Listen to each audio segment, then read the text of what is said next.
अथ हरिद्रा गणेश कवच।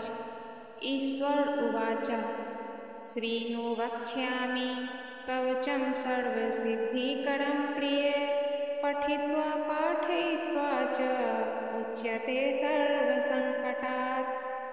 अज्ञात्वा कवचं देवी गणेशस्य मनुं जपेत् सिद्धिर्न जायते तस्य कल्पकोटिशतैरपि। ॐ आमोदस्य शिरः पातु प्रामोदस्य शिखोपरि सम्मोदो भ्रूयुगे पातु भ्रूमध्ये च गणाधिपः।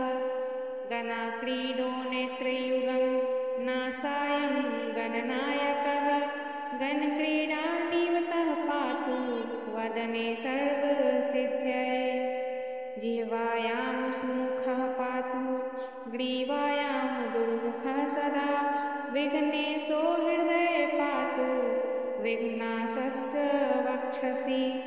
गणानां नायकः पातु बाहुयुगं सदा मम विघ्नकर्ता च ह्युदरे विघ्नहर्ता च लिङ्गके।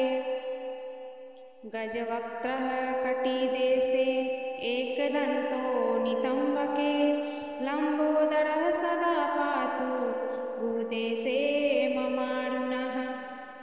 व्यालक्योपवीतिमा पातु पादयुगे सदा जापकः सर्वदा पातु जानुजङ्घे गणाधिपः। हरिद्रः सर्वदा पातु सर्वाङ्गे गणनायकः य इदं प्रठे नित्यं गणेशस्य महेश्वरी। कवचं सर्वसिद्ध्याख्यं सर्वविघ्नविनाशनं सर्वसिद्धिकरं साक्षात् सर्वपापविमोचनं सर्वसम्पत्प्रदं साक्षात् सर्वदुःखविमोक्षनं सर्वापत्तिप्रमशनं सर्वशत्रुक्षयङ्करम्। ग्रहपीडाज्वरारोगाये चानये गुह्यकादयः पठनाद्वारणादेव नाशमायन्ति तत्क्षणात्।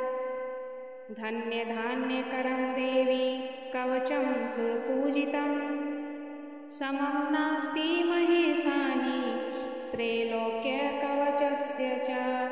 हरिद्रस्य महादेवी विघ्नराजस्य भूतले किमन्यर्सदाला पैड्यत्रायुर्वयतामियात्।